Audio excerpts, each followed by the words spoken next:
So what we're going to do is look at engaging with spiritual experiences. And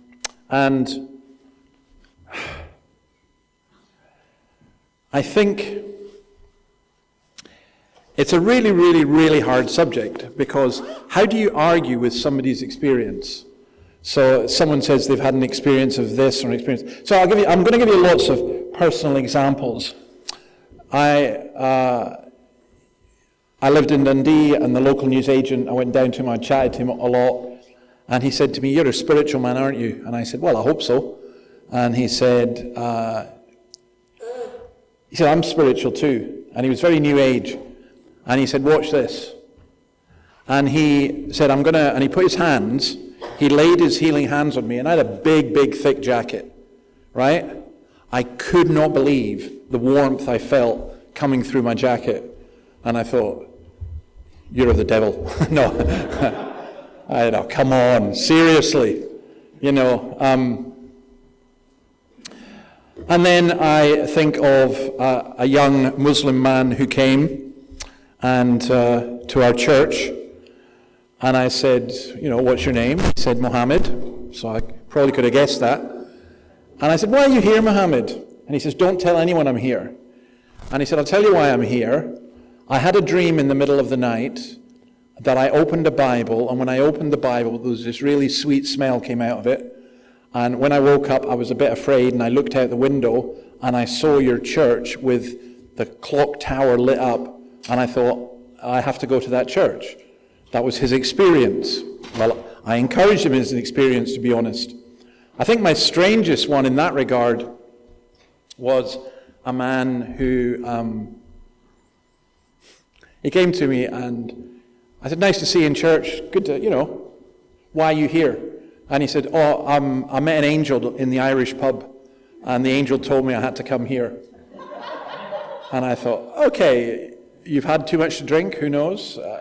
How do you, I said, "Well, you've got to listen to the angel.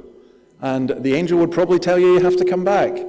Kim, am I echoing this a wee bit, or is it? It's okay, okay. Because I don't want to echo that with people. Another guy, actually, he got out of his bed, never been near a church, no interest in church whatsoever, lived in the flats or apartments just down from the church. And he just got out of his bed and he said, "I have to go to church." And he went into a church up the road from us, and it was, I would say, slightly weird. And he said, no, this is not church. He'd never been in church. He said, "This is not church." And then he came into ours, and he listened to the preaching and everything like that. And then he said, "Oh, this is church." And I said to him, "Well, do you know what church is like?" He said, "I haven't a clue." He said, "I just know that this is church. And I know I have to go to church, and I know God told me." I mean, he became a Christian almost instantly. It was quite remarkable. That was his experience. Lots of us just don't have any of those experiences. Possibly, you may think, "Oh, you've got all these stories." But remember, I've been doing ministry for 40 years. This doesn't happen all the time. But it does happen sometimes. And there was a lady from Thailand, a Buddhist lady, came, and I said to her, "Why are you here?" And she said, "I'm here because I was lying in my bed, and Jesus came and stood at the end of my bed." And I was like, "What? Tell me more." And she, Jesus told her that she had to read the Bible and go and hear it being explained and things like this. What do you do with that? I mean, these are experiences that people have. Now, on the other hand, I have heard experiences from people that, and I'm going to show you one in a minute, that I'm going, "Yeah, right." And so you have to be very careful about the experiences. I've had Moonies. Does anyone remember the Mooney cult? The Unification Church? I've had experiences being told me by them. Just because someone has an experience, it doesn't necessarily mean it's right. And there have been healings, and for example, Sufi Muslims speak in tongues. So what are tongues a sign of if the Muslims do that? And then lots of Indians who are Hindus will claim to be healers, and sometimes you will see healings. So, where does that go? So experience can be something that validates, but it can also be something that causes you to question.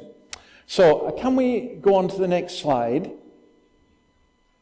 Right, I thought we would say something about near-death experiences. Rachel, do you know this book? No? Okay, I've ordered it for you. Yeah, so it's Evidence for Heaven, Near-Death Experience, and the Mountain Case for Life. Now, I ordered it for myself because I haven't read it, but I am going to read it because this guy, I've read some of his stuff and I was very impressed with it. So what he did was he spent a long time investigating near-death experience, NDEs they call that now. And he says, they do not prove an afterlife beyond a reasonable doubt, but the cumulative case is strong enough to shift the burden of proof. On the balance of probabilities, become more rational to believe in life after death than to disbelief. And he says, NDEs are not scripture, but they appear to be signposts. So, what is an NDE, a near-death experience? To some, at one level, I've had one. I mean, I came very, very near to death. And but it wasn't one of the kind we know where you lift out of your body and so on. And I did not. I was on the BBC once, and the woman asked me, David, did St. Peter take you to heaven, give you a tour, and then send you back to do, a very cynical question? And I said, no. And she said, that's a shame, because you'd make a fortune on the New York Times bestsellers list. So I've been given books and so on that talk about all of this. And I must admit, I'm very, very, very skeptical. But Zigarelli, he talks about Harmonius's Bosch painting Ascent of the Blessed, which depicts the tunnel, the light, and spiritual beings that a lot of people in NDEs report today. There's plenty of research that people who've had these experiences come back, if you like, and they are less concerned about prestige and lots of money and everything else. There's a couple of examples that he gives. One is of a mafia boss becoming a social worker, and an executive becoming a nurse, and so on. So, and the evidence for NDEs is quite strong, because there are things that it's impossible to explain otherwise. So, for example, these are not Christians. A woman in France described an amputation in the adjacent room, accurate down to the color of the bag the leg was placed in. There's a lot of things like that, and people say, well, these experiences are experiences you just get in your head. It's oxygen deprivation, it's REM intrusion, it's endorphin release, it's residual brain activity. But the trouble is that doesn't explain some of the things that happen. My own case, I would say simply this, that when I was very near death, I did have spiritual experiences, I would call them. I didn't say that to anybody, but a man who was the head of the Christian Medical Fellowship, a New Zealander actually, came up to see me after I was recovering, and he said to me, David, did this happen to you, and did this happen to you? And I said, yeah, how did you know? And he said, it happened to me as well, when I went through a similar experience. And I'm not saying that I didn't have the kind of near-death experience that I described in this, but I will say this, that the experience of being very near to death is one that heightens a spiritual awareness, often anyway, and an awareness that we are not just limited physical bodies. So I've thrown in NDEs, well, to be honest, because there's somebody here who got me interested in them. I'm not looking at you, but yeah. And I think you can look at other experiences as well that occur that, people will talk to. So I do get people come and talk to me. So I won't name him, but there's an ABC journalist who I got to know militant atheist, and he and I would talk. And then one day I got a phone call from him, and he said, it was on a Sunday actually, I remember it, and he said, "David, you're not going to believe this, but I've become a beep, beep, beeping Christian." And I thought, well, with the language you're using, I suspect not, but maybe that's true. And I said, "Tell me what happened." He says, "Come down and see me." So I went down to see him in Sydney, and there's no question that something happened to him. He had this experience in the middle of the night that made him realize, hang on a minute, I've got this all wrong. And he literally had Karl Marx beside his bed, and he switched to the New Testament. Now, I don't know where he's at. Maybe that was something that God used to wake him up and make him think about it. But I was absolutely blown away by the change in attitude because of this experience he had. So I think I want to be very, very careful about accepting I'm very cynical about the experiences that people say they have. But I also want to be extremely careful not to dismiss, not to say these things never happened, because we don't know often. So this creates a problem. Let's go on. I want to show you this video. Somebody spoke to me about this lady this morning, so some of you will never have heard of her, but let's see where we go with it. And we're working miracles, and I'm praying and really diving deep, like fasting, praying, worshiping, so that a lot of miracles happen and all that. And God says, "I want to show you something." I said, "Okay." So he takes me in the spirit, and I see a picture, a vision of this little child, maybe like 10 years old, maybe 8 or 10 years old. And this child, it's a female, it's wearing a little private school uniform, like a jacket with a little emblem, little tie, little skirt, holding a bundle of books, and the bundle of books has that leather strap that they used to put around bundles of books in the old days. Yeah. So it's standing there holding this bundle of books with this little perfect school uniform on, and everything about it looked human until you got to the head.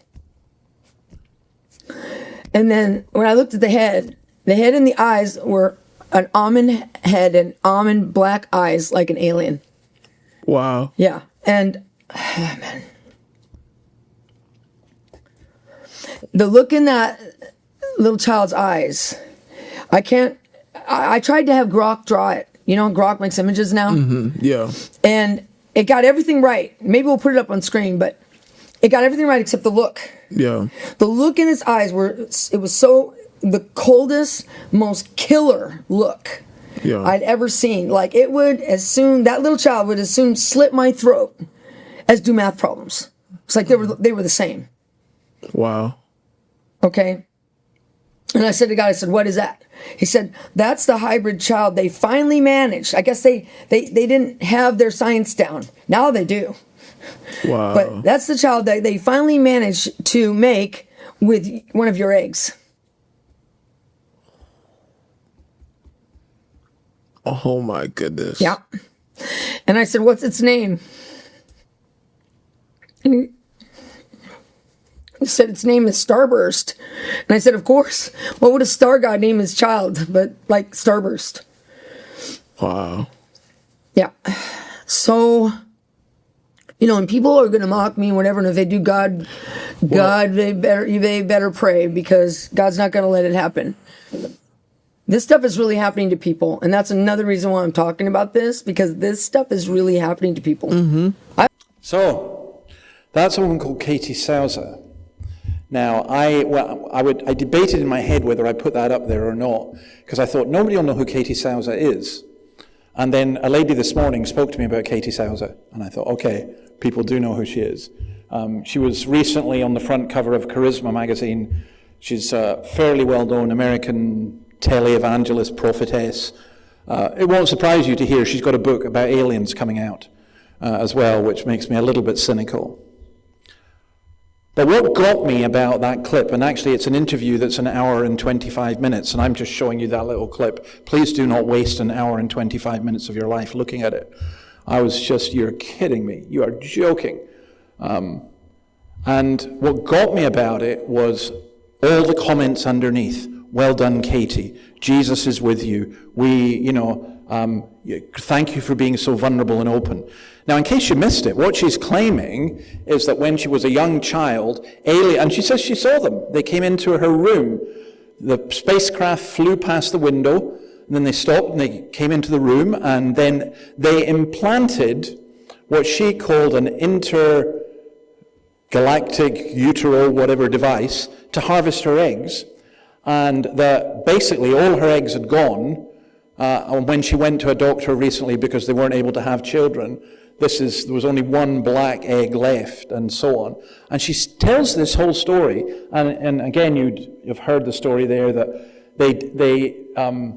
she says that God told her that she had, they'd tried, these aliens weren't very good at science, so that they took a while to perfect it, but eventually a child was born, and they call the child, I can't remember, was it Starstruck or something like that, and all this kind of stuff. And she does the whole thing. She's got this very emotional voice. She's very calm when she says it. And I'm sorry, but if you believe that, I've got a bridge to sell you. And it really, I'm sorry, it is, and I have come across stuff, Now, there are people who are mentally ill, and I'm not saying that in a disparaging way, because when I was in hospital and given a whole load of drugs which helped stimulate psychosis, I mean, I really did think I was the King of Norway. You have no idea how convinced I was the King of Norway, and I also thought that Colonel Gaddafi was after me. I had none of these, I didn't have mild delusions. In fact, the South African psychiatrist, when I went back to visit after I got out and recovered, said to me, David, you were great fun. You were one of the most delusional patients we've ever had. He said it was brilliant, the stuff you came out with. I guess you can get people who are delusional who really believe it. You can get people who are just lying. You can get people who have experiences. Like she claims that God revealed this to her. I'm sorry, but this is in the church, you've got people saying, God implanted me with. Now, what happens is our atheist friends then say, yeah, but that's what all miracles are, really. And I actually think it does a great deal of harm. So spiritual experiences like that, which are not really spiritual, I would argue, or if they are, what kind of spirit is it? They cause a great deal of harm because they cause people to question all spiritual experiences. That's the issue. The issue is here. And then how do you know what's real and how do you know what's not? I mean, I remember one time feeling very, very strongly that I wasn't a Christian, but that God was calling me to be a Christian. And I'm thinking, no, I've just had too much cheese on toast. How do I know that this is real? How do I know? I mean, there are one or two of you here who are pretty cynical. I was off the scale cynical. This can't be right. Richard Dawkins was once asked, what would cause you to believe in God? And he said, well, if God with a big finger wrote in the sky, Richard, I love you and I am calling you, then I'd believe. And then he stopped and he said, actually, no, I wouldn't. I'd find another explanation for it. So how do we work out what's real? So I'm going to take you to part of the Bible where this issue was dealt with. It's 1 John chapter 4, and let me read verse 1 to verse 3. Dear friends, do not believe every spirit, but test the spirits to see whether they're from God, because many false prophets have gone out into the world. This is how you can recognize the Spirit of God. Every spirit that acknowledges that Jesus Christ has come in the flesh is from God, but every spirit that does not acknowledge Jesus is not from God. This is the spirit of Antichrist, which you have heard is coming, and even now is already in the world. So, John Stott makes this comment that we need to preserve, on the one hand, biblical balance. On the one hand, avoiding extreme superstition, and on the other, the extreme suspicion, which believes nothing. I was trying to think, have I seen any miracles in my own life, or anything for which there is no rational explanation except the supernatural? And I would say yes. I personally, my doctor, my surgeon, who was a Muslim in the hospital, said he had no explanation at all. despite being a surgeon for 30 years, of how I got better. He said, I said, well, Mr. Shimmy, you healed me. He said, I didn't heal you. I hadn't a clue what I was doing. He said, I honestly believe that God healed you. Well, that was, so do I actually, I really do. But that's, of course, that's impossible to prove to anyone. Maybe it was just medicine, maybe it was just luck, maybe, so no one's going to believe on the basis of that. All I know, for me, that was an experience. But there were other things as well. I just started off as a young minister in the Scottish Highlands, and I was very enthusiastic, and I did things I probably shouldn't have done. I wanted to get some kids to come along, and I thought in the village, the kids don't get out much. So I ordered a bus and decided to take them to a park a few miles away. And the bus turned up, the kids turned up with the parents, they got on the bus, and I think it was Annabelle said to me, how are you going to pay for it?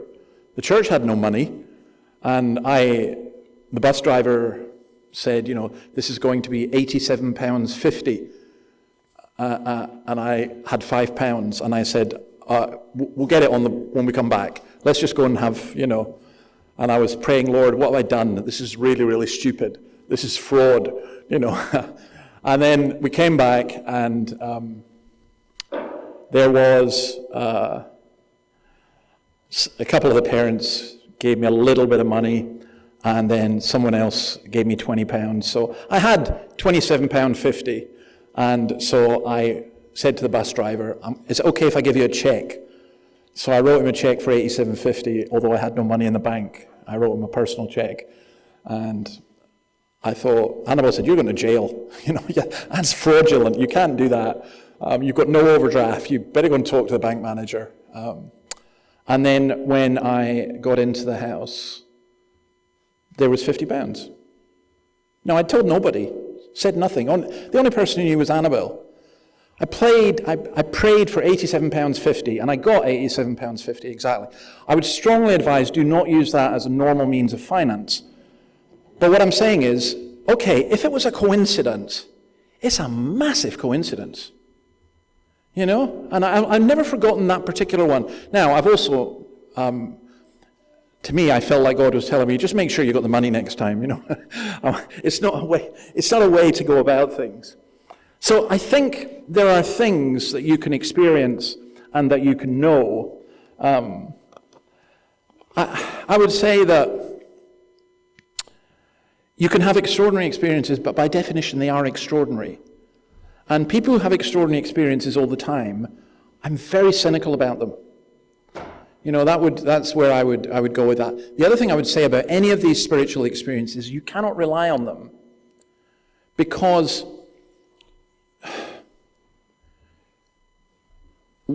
what if they've come from a wrong source? What if they're telling you to do something? So in the Bible, for example, God says, don't believe a prophet who tells you to go against God's word.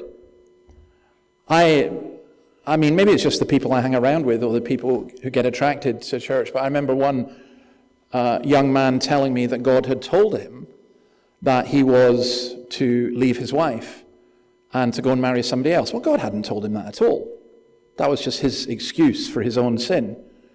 And I saw people using spiritual experience in lots of different ways to justify sometimes what they want, and it can be really, really confusing. So let's go on to the next one. Next slide. So the spirit, if you like, the spirit, how do we judge the spiritual experiences? By the way, let me just stop there and ask if anyone's got any questions or comment, because I don't really want to talk all night, but you're very, as you know, I will. But anyone want to ask anything or say anything at this stage? Yeah, go, Steve, first. Oh, just an example that sticks in my mind. My cousin died of metastatic bowel cancer about 20 years ago. Yeah. And he semi-comatose and then comatose 3 weeks before he died. Yeah. Then he woke up for 24 hours and spoke to all the family, said goodbye, and died the next day. Yeah. I'm thinking, I'm a doctor, I can't explain that. Yeah. And he was just gone. Yeah. And suddenly he wasn't, spoke to everybody, took off. Yeah. So, I mean, as a doctor, you would be aware that there are things that, I mean, you would say, as yet we cannot explain, but possibly might not be explicable at all. Would that be a fair comment? Yeah. Okay. Yeah, to give you another example, I was asked to go to hospital to visit a lady who was dying. I didn't know her at all, and she didn't know me. It was just a friend of hers asked me to go, and I went to the hospital, and they said to me, Dave, don't bother, it's too late. So what do you mean? They said, well, she has no brain wave pattern, she'll be dead by the morning, she's deeply comatose. If you go in, you can't say anything or do, she's got no receptivity. And I said, well, if you don't mind, I will go in. And I went in and I sat with her. No reaction of anything. She was gone, basically. And I read Psalm 23 and I prayed. And then I left her and I just thought, well. And then I went home, and then the next day I got a phone call from the hospital and they said, you better come in. And I went in and there was a woman sitting up in bed. And she looked at me and she said, you're the man who prayed with me last night. I said, I am. And I was stunned, and I said to the doctors, but there was no brainwaves. And they said, yeah, we can't explain this. This is utterly impossible. Yes, you could be in a deep comatose state and have very limited brainwaves, but she would never have heard you. And one of the doctors said to me, look, the brain is just this unbelievable thing that, these people weren't spiritual at all. But I remember that. She lived for 3 years after that. That was one of the, I don't know, shivers down your spine type thing. Now, if I could go in hospitals and pray to people who are dying, they'd be wanting me really a lot, resurrecting people right, left, and center, but no, it was just one of those occasions. And there are things, I do think Stott is right. Be wary about being too cynical, but be wary about being too gullible. I've heard the most extraordinary claims from Chris. One of the things that always gets me is I would go to these healing meetings, and it was never about people who had no legs getting new legs. It was always about legs being extended, which is really quite easy to do. My leg gets extended. And I remember talking to one of the guys who was stewarding one of these meetings, and he said, we get told not to let the really serious people go up to the front. Well, what if you believe that God can heal? Why would you do that? How much of it is psychosomatic? How much of it is... And then another one, there was a very famous case of a guy who would say, there's someone in the room here whose birthday is on the 23rd of February, whose favorite color is blue, and who has a brother called James. And then there'd be this scream from a woman, and she would come up to the front, and, I want to pray for you, I want to do, you need this healing, and everyone would go, wow. You know what the guy was doing? Facebook. He just went on Facebook, and he found out who was coming, and he had a bunch of staff, and they knew it. They knew it was a fraud. And to do that in the name of Jesus is blasphemous, because it's lying. Now, I do believe that God can heal. I don't question that. I have in my first charge, my elders had a bottle of olive oil, and if someone asked us, we would go and we would pray with them. And one of their daughters was absolutely cured from cancer. So I of course, I believe that God can heal. I don't believe that human beings can heal. And I don't believe they can do it on demand. And I don't believe you can announce a healing meeting. Come, and we're going to heal you at this meeting. Because how do we know whether God will or won't? I often pray for healing with people. And sometimes I have seen it. Usually, God works through normal means to work amongst, healing with people. But sometimes, I went to speak in a charismatic church called the Vineyard down in, New Frontiers, not the Vineyard, it was New Frontiers, down in Bedford in England. And I really like these guys, and they wanted me to do an outreach in a pub, which was amazing because they charge people to come and hear me, which nobody had ever paid before, and you'll be getting tickets for next week. But I just thought, this is crazy. But they said, no, if people buy tickets, they'll come. And that was true. It was absolutely packed. Anyway, I went down and I made this big mistake. Never do this in a charismatic church if you're the speaker. I said to them, I'm really sorry. I got a really bad throat and I'm not feeling well at all. Well, that was me. They surrounded me and they laid hands on me. And if you never had hands laid on you, just tell them there are parts they shouldn't lay their hands on, by the way. And they laid hands all over me. And then Anyway, I got up and did my talk and everything else. We're in the car the next day because we were going down to France with the kids for a holiday afterwards. And I was in the car and I said to Annabelle, oh, this was ridiculous. You know what they did? They laid hands on me and they prayed for me and everything else. And Annabelle just looked at me and said, David, you're an idiot. I said, what? She said, where's your cough gone? Where's your cold gone? I said, what? She said, you don't have a cough, you don't have a cold, you've had it for months. It's gone. Is it coincidental? Possibly. You know, but who knows? You know, who knows? Sometimes we can, yeah. So, here, let me ask this question. So, in this way. Yeah. You asked if anyone had had a spiritual experience. Yes. Well, I have. Well, I would hope so, because I would argue we all have in different ways, in a supernatural way, yeah. No, I believe that, Gail, honestly I do. I think very often the experiences that we have, so there's a couple of things that have happened to me that I won't tell anyone, because they are for us, not for other people. And also people cannot judge what we are saying by the experiences that we have had.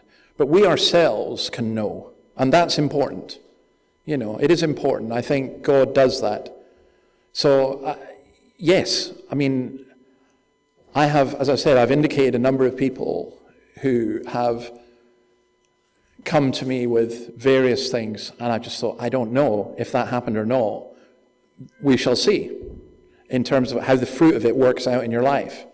And I do think there have been genuine supernatural experiences. By the way, the greatest supernatural experience of all has to be being born again. Because Jesus, when Jesus said, you'll do even greater works than these, well, he raised the dead. You know, that's going to be, you know, do any of you remember a guy called Todd Bentley? No. You remember him, yeah. I mean, he claimed to have raised 14 people from the dead. But the funniest thing was, when he was asked to name them, he said he couldn't because of non-disclosure agreements and privacy, data protection. That's what he said. He couldn't name the people he'd raised from the dead because of data protection. Well, at that point, I knew he was fake. You know, I thought he was fake anyway, but yes, no, you can have spiritual experience. Yes, of course. But here comes the problem. When you say, like, for example, one of the big questions, how do you know which religion is right? You will get every religion which will tell you about spiritual experiences. Sufi mystics, for example. Muslims believe that God cannot speak. They don't, by the way, it's very interesting, Muslims don't believe that God speaks through the Quran in the way that we believe God speaks through the Bible. The only way God can speak to a person is through dreams. And I think the Lord has, accommodates himself in that. That's why so many Muslims have become Christians through dreams.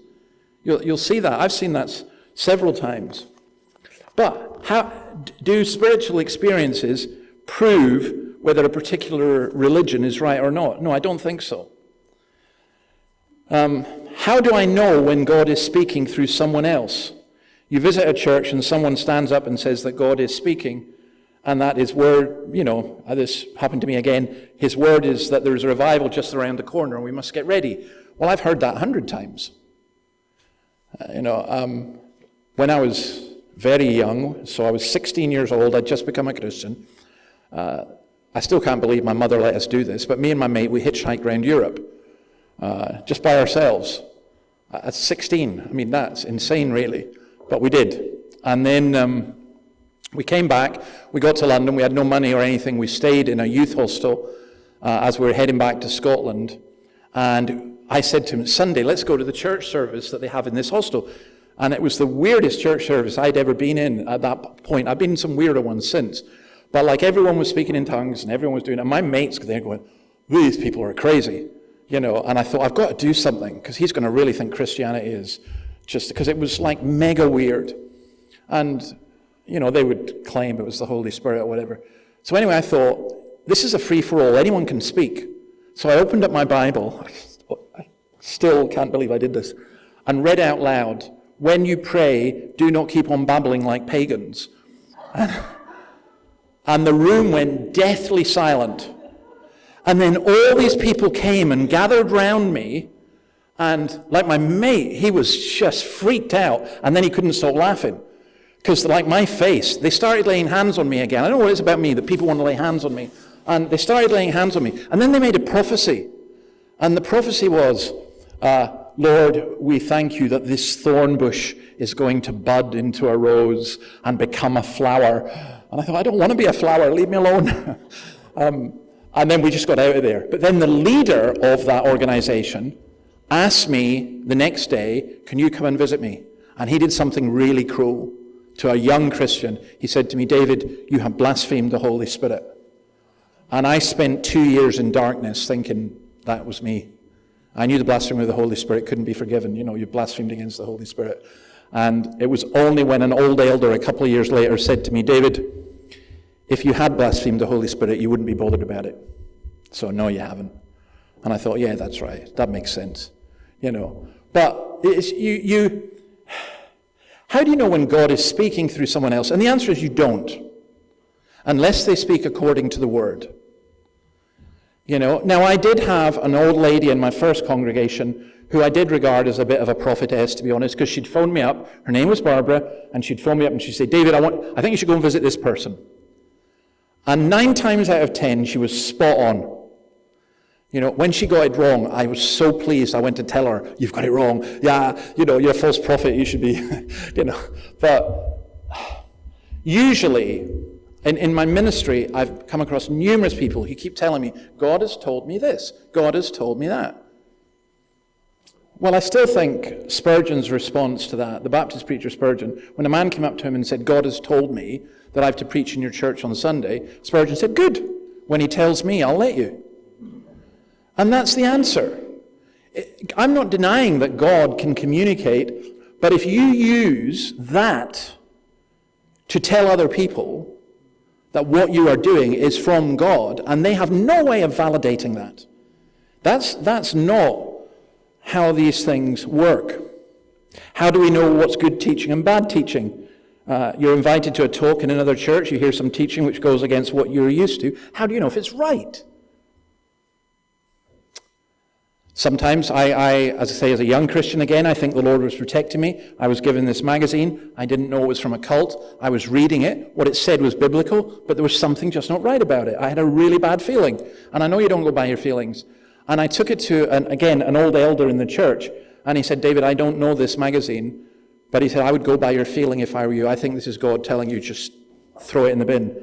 And I did. And about a year later, I discovered it was a really damaging cult, which is very attractive. But I'm saying that we judge by the word. If you're not a Christian, I don't think that you can be asked to believe on the basis of other people's experience. And nor do I think that you should be asked to have the same experience. Those who are Christians here, we've all come different ways. We come to Christ, and it's faith in Christ, but we all have different stories to tell. And I think it's important that we remember that. Every week, I get emails and letters from people who tell me they're apostles. You know, and no, they're not. But and those letters just go straight in the bin. But how do we tell the false prophets from the real ones? How do we work it out? Now, in the Protestant church, in the Catholic church, they say you have to go with what the church says.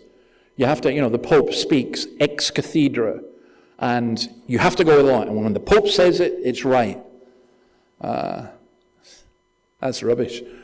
Sorry, that's just a simple way I can put it. It's one of the worst things about that. And in any church, I remember I've worked with charismatic churches a long time, so I'm not being anti-charismatic. But I remember one church that was near us, and it was a church that said it believed the Bible, but the Bible was an illustration. It was put at the side. What really counted was what the minister said, or the pastor said. And he had the authority. And they taught that if you questioned the leadership in the church, you were guilty of a really great sin. Now, I don't want to push this too far, but I would teach the other way. You have to question me. You have to look at what the Bible says. You don't accept things because I say it. Now, equally, you don't just reject things because I say it, because you don't like me, or whatever. But we have to question. In the Protestant church, we call that the right of private judgment. It doesn't mean that everyone works it out for themselves, but it means that God's Spirit is amongst all his people, and you think for yourself. That's what I was trying to say this morning. Paul had to deal with those in Corinth. Let me read this, 1 Corinthians 12:3. I tell you that no one is speaking by the Spirit of God, says Jesus be cursed, and no one can say Jesus is Lord except by the Holy Spirit. Now, of course you can say Jesus is Lord. That's not a mechanical thing. But what it's saying is this: you do not acknowledge and accept Jesus as Lord except by the Holy Spirit. And what you'll notice in all the cults is, yeah, Jesus is God, but, I've got to be in my bonnet about the Jehovah's Witnesses just now, and I think I'm going to have to, what do you say, not boil this wort, but slice this wort or whatever. The next time I see the JWs on the Esplanade, I'm going to go and talk to them about how to live in peace forever on planet Earth, and we'll see where we go. Because they're not speaking according to the Word of God. They're just not. The history, once you know the history of it, good people get taken in by this. Nice people. I met some really nice Mormons. One of my best friends at university was a Mooney who was really upset when I managed to get the Moonies barred from the university because they were such an obscure, crazy cult. But this guy was really nice. So it's not the question of people being nice. It's the question of, do they speak the truth or do they not speak the truth? Behind every prophecy, there's a spirit. Jeremiah 14:14 talks about the deceit of the heart, and 1 Timothy 4:1 talks about deceiving spirits and doctrines of demons. We are told to test the spirits, and I do think that's important. And the test is seen here. What is said about Jesus? Sometimes I think that churches are often more interested in the miraculous and angels than Jesus. I heard Todd Bentley say once, we need to hear more about the angels than about Jesus. And I thought, whoa, you're not even hiding it now. That was ludicrous. Paul Cain, who was a Kansas City prophet, he spoke at Spring Harvest, and I was once at a conference with him.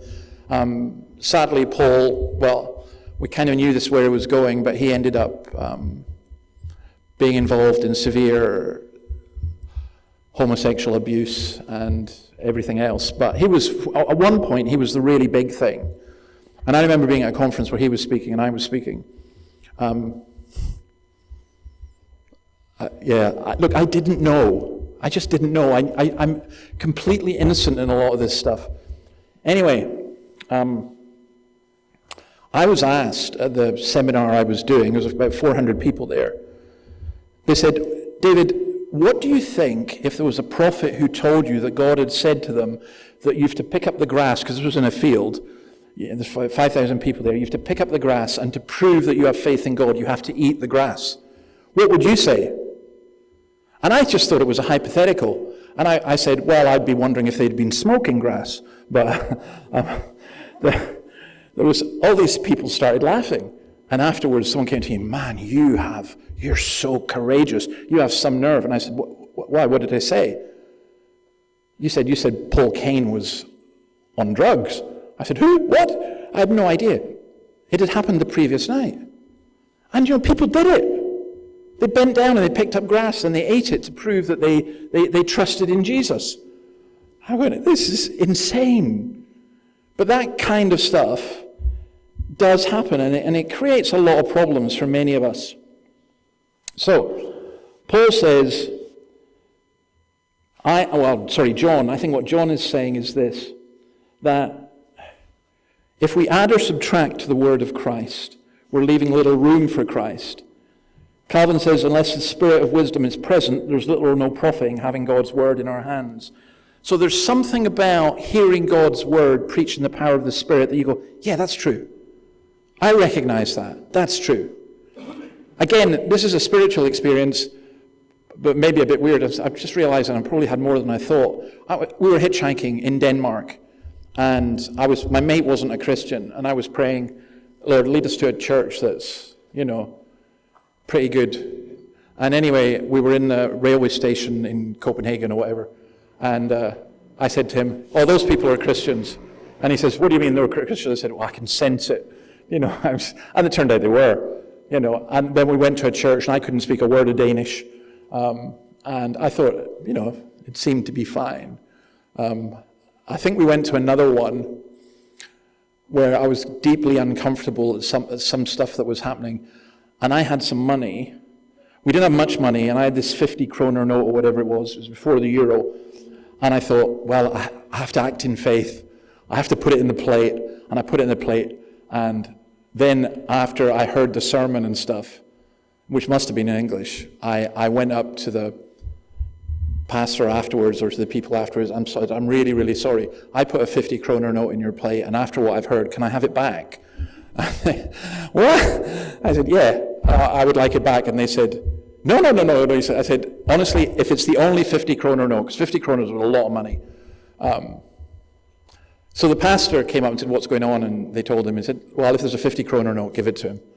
So they did give it to me. My mate was furious. He said, that was half our money and you're spending it on these wacko Christians. But how do when we know things, I just think there is a spirit of Antichrist and there's a spirit of Christ. He talks about acknowledging Jesus having come in the flesh, which is very interesting, the human divine Christ. The Word became flesh and made his dwelling among us. We have seen his glory, the glory of the one and only who came from the Father, full of grace and truth. So my argument is if we move away from Christ, we're going to move into error. And let me just put it bluntly. Within 5 minutes walk of here, I can take you to two churches that do not preach Christ. Sadly, one of them is a Baptist church and one of them is a uniting church. And it's horrible. Because there are uniting churches that do preach Christ and there are Baptist churches who do. But it's just horrible when that happens, and it does happen. I mean, I love our Pentecostal brothers across the road purely and simply because they do preach Christ. Okay, we tease each other a bit about things. I suggest, again, you do not go to a charismatic church conference, and when it comes to coffee, announce it by saying, hands down if you want coffee. The people thought it was amusing. The pastor wanted to throw me out. But not across the road. Jono and I get on very, very well.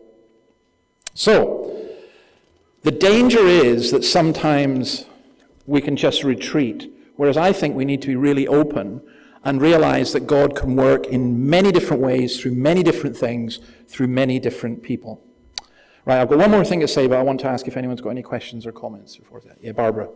I just want to say two things. I went to a healing service in Sydney at St Andrews, and I remember the minister was talking about faith as small as a mustard seed, can achieve great things. And when I went home, I looked it up, and it was Matthew 17:20. And Jesus wasn't talking about faith healing. He was talking about the growth of his kingdom. And so that was a stand-up. And another thing, I noted in Orange, some people, in response to a vision from the Lord, wanted to knock down an old church and build a new one, but there was a heritage order on the building. And a vision from the Lord, very difficult to argue with. They broke in at midnight, broke all the windows. It was written up in the local paper. But when Christians are to obey secular law, including heritage orders on buildings, and that should be the check before you go along or went along with something like that. So, right, I'll repeat because, some people, the first thing was the healing service in St Andrews. So I actually used to go to that occasionally. I used to do some work there, and I would go occasionally. And do you know what I liked about it was people praying, and it was lovely, actually, in that sense. And people came in who were very needy and needed help, so that was fine. I mean, I didn't like calling it a healing service, but anyway. But the faith, that's why you always need to put the Bible in context. Faith as small as a mustard seed is not if you have enough faith, you'll be healed. Again, my experience of that as a very young Christian was horrendous, because I had a friend who had muscular dystrophy, who was a Christian, and who was told, he only had a couple of years to live. And I remember going to a meeting where there was this evangelist, and me and three of his mates, we were there, and the evangelist said, if you have enough faith, you can get out of that wheelchair. He actually came to my friend and said to him, the reason you can't get out of that wheelchair is because you don't have enough faith.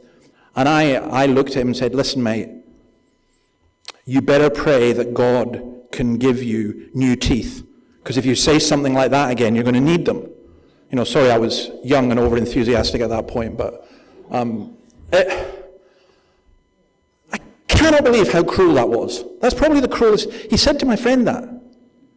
And so I went to town on the guy. I said, you're bald. Do you think God wants you to be bald? Go away and pray that God will give you. Do you not have enough faith that you have a full head of hair? You've got a tooth missing. It was ridiculous. And that's not what the Bible, faith healing is not if you have enough faith. Faith is having faith in Christ, and you ask the Lord and you trust him. And sometimes he will heal. To be honest, most times, no. Not in that dramatic way.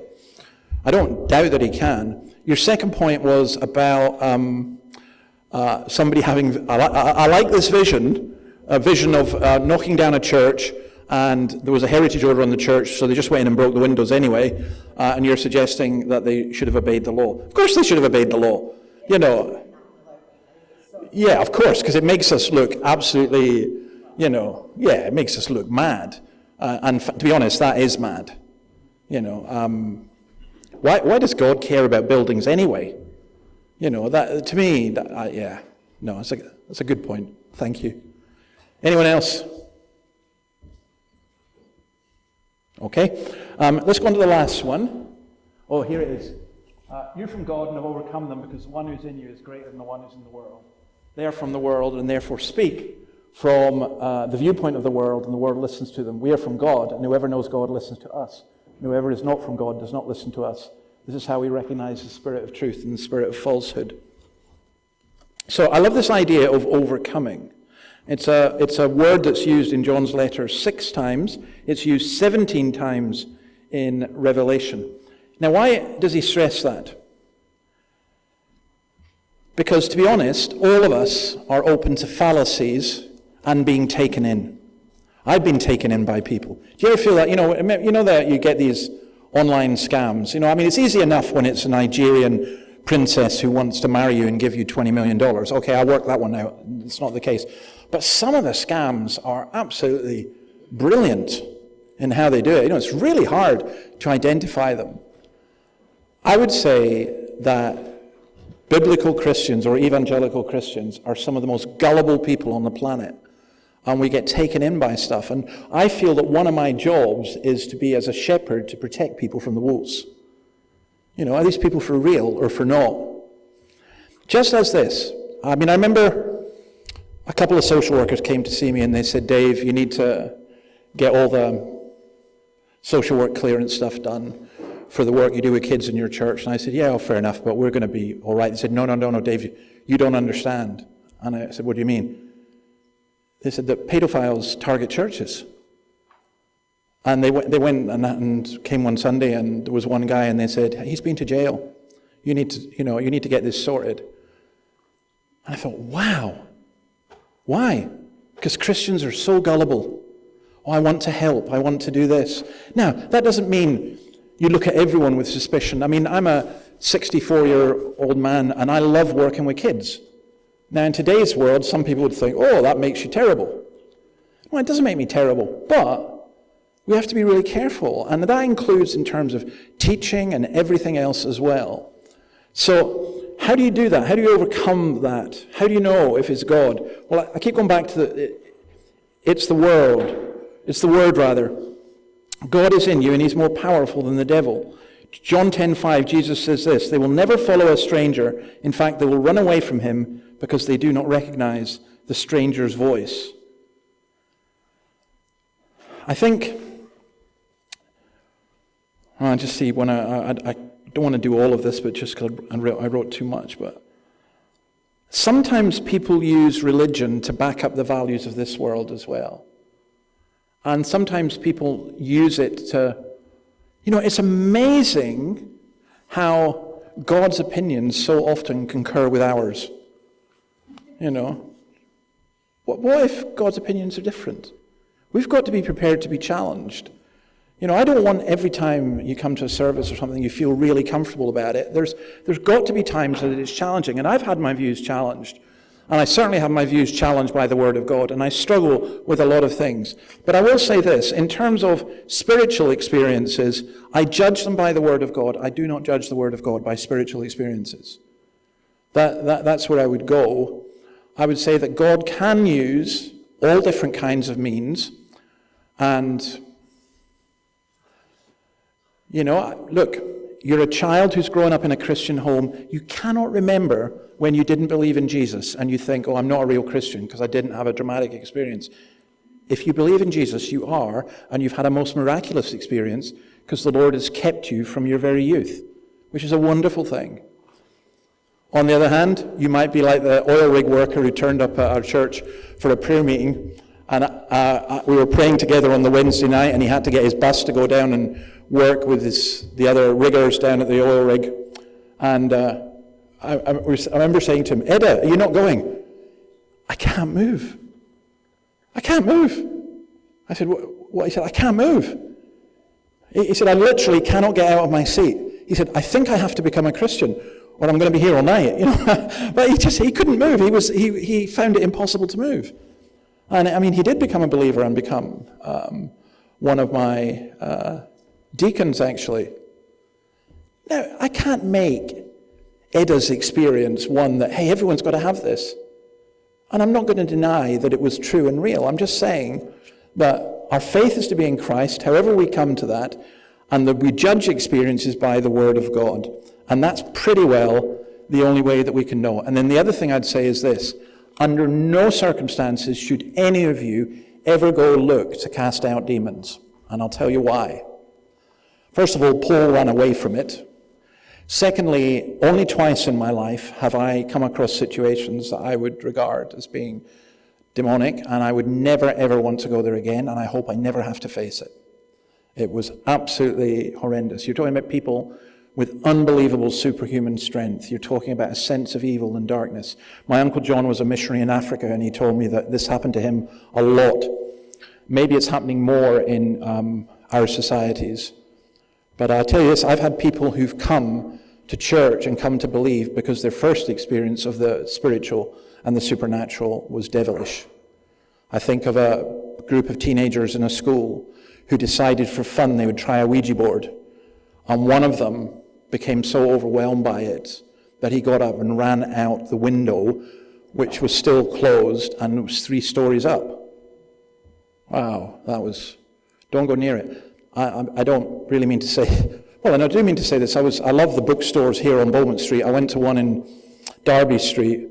I can't even remember the name of it. Huge, massive occult section. And the Christian section non-existent. And I thought, I'm out of here. I don't want anything to do with this. And that for me, I don't want anything to do with anything like that. I pray that the Lord protects us from it. We have people around here who are very mentally ill, but sometimes, who knows, we may have people who've been experimenting with other stuff that ain't drugs. There are bad spiritual experiences as well as good ones. And I say we go to God's Word, and that's how we get the good experiences. Last one is just simply this. I think of a friend who came who was very, very into the spiritual and spiritual experiences. He came into a church service which there was nothing special, except at one point there was an absolute stillness. And he came out and he said, I have never been in such a spiritual place in my life. And he just meant what had happened. And it was just the preaching of the Word of God and the Spirit of God powering that in. So let me pray and then we can head. Next week we're going to do the last in this series on engaging with the church. And please come with all your questions about the church and, why you do or don't enjoy it. Rachel's going to come and tell us why she loves singing in church, Sorry. Let me pray. Lord, thank you for your goodness to us. Thank you for your word. Thank you that you're a God of light. Thank you, though there are many spiritual forces in this world, there's only one Holy Spirit. Thank you that there is truth, and thank you that the truth breaks through the darkness. Keep us from evil, deliver us from evil, and enable us to know you. We ask it in your name. Amen.